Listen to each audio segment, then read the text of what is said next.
ನೋಡಮ್ಮ, ಹಿಂದೆ ಏನು ಯೂನಿವರ್ಸಿಟಿಗಳ ಬಗ್ಗೆ ಒಂದು ಕಾನೂನು ಮಾಡಿದ್ರು.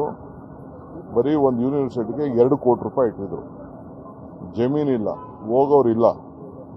ಎಲ್ಲರೂ ಕೂಡ ಮಂಡ್ಯ, ಚಾಮರಾಜನಗರ, ಬೇರೆ ಬೇರೆಯವ್ರ ಕಡೆಲ್ಲ ನಮಗೆಲ್ಲ ಮೈಸೂರು ಯೂನಿವರ್ಸಿಟಿ ಬೇಕು ಅಂತ ವಿದ್ಯಾರ್ಥಿಗಳೆಲ್ಲ ಆಗಿ ಭಾಳ ಡ್ರಾಪ್ಔಟ್ ಆಗಿದೆ. ಎಲ್ಲ ಅಡ್ಮಿಷನ್ಸ್ ಎಲ್ಲ ಡ್ರಾಪ್ಔಟ್ ಆಗಿ ಮೈಸೂರಿಗೆ ಹೋಗಿ ಶಿಫ್ಟ್ ಆಗ್ತಾ ಇದ್ದಾರೆ. ಇದನ್ನು ಇಂಟರ್ನಲ್ ಒಂದು ರಿಪೋರ್ಟ್ ಕೂಡ ಅವ್ರು ಮಾಡಿದರು. ಅದನ್ನು ಮುಖ್ಯಮಂತ್ರಿಗಳು ನನ್ನ ಅಧ್ಯಕ್ಷತೆಯಲ್ಲಿ ಒಂದು ಕ್ಯಾಬಿನೆಟ್ ಸಬ್ ಕಮಿಟಿ ಮಾಡಿದರು. ಸೊ ಅದನ್ನೆಲ್ಲ ಡೀಪಾಗಿ ನಾವು ಚರ್ಚೆ ಮಾಡಿದ್ದೀವಿ. ಚರ್ಚೆ ಮಾಡಿ ಕೆಲವು ಸಜೆಷನ್ಸ್ ಎಲ್ಲ ಬಂದಿದೆ. ಸೊ ಅದನ್ನು ನಾನು ಕ್ಯಾಬಿನೆಟ್ಗೆ ಸಬ್ಮಿಟ್ ಮಾಡ್ತೀನಿ. ಚೀಫ್ ಮಿನಿಸ್ಟರ್ಗೆ ಬ್ರೀಫ್ ಮಾಡಬೇಕು. ನಾನು ಇನ್ನೂ ಬ್ರೀಫ್ ಮಾಡೋಕ್ಕಾಗಿಲ್ಲ. ಅದಾದಮೇಲೆ ಕ್ಯಾಬಿನೆಟ್ ಸಬ್ಮಿಟ್ ಮಾಡ್ತೀನಿ. ಸಬ್ಮಿಟ್ ಮಾಡಾದ್ಮೇಲೆ ಏನಿದೆ ಅನ್ನೋದನ್ನ ವಿಚಾರ ತಿಳಿಸ್ತೀನಿ.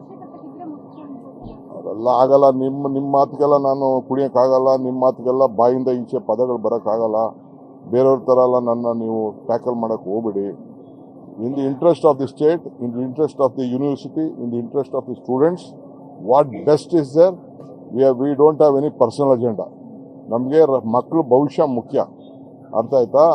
ಯಾರು ಲೆಕ್ಚರರ್ಸ್ ಯಾರು ಹೋಗಿ ಚಾಮರಾಜನಗರಕ್ಕೆ ಹೋಗಿ ತರಿಲ್ಲ, ಮಂಡ್ಯಕ್ಕೆ ಹೋಗಿ ತರಿಲ್ಲ. ಅವ್ರಿಗೆಲ್ಲ ಪೆನ್ಷನ್ಗಳು ತೊಂದರೆ ಆಗ್ತದೆ, ಸೀನಿಯಾರಿಟಿ ತೊಂದರೆ ಆಗ್ತದೆ ಅನ್ನೋದೆಲ್ಲ ಕೂಡ ಬೇರೆ ಬೇರೆಲ್ಲ ಇದಿದೆ. ಅದ್ರ ಬಗ್ಗೆ ಚರ್ಚೆ ಮಾಡಿದ್ದೀವಿ. ಸಜೆಷನ್ಸ್ ಬಂದಿದೆ. ಮಿನಿಸ್ಟರ್ಸ್ ಎಲ್ಲ ಅವ್ರ ಒಪಿನಿಯನ್ ತಿಳಿಸಿದ್ದಾರೆ. ಆಫೀಸರ್ಸ್ ಅವ್ರ ಒಪಿನಿಯನ್ ತಿಳಿಸಿದ್ದಾರೆ. ಕ್ಯಾಬಿನೆಟ್ ಇಡ್ತೀನಿ. ಆಮೇಲೆ ನಿಮಗೆ ನಮ್ಮ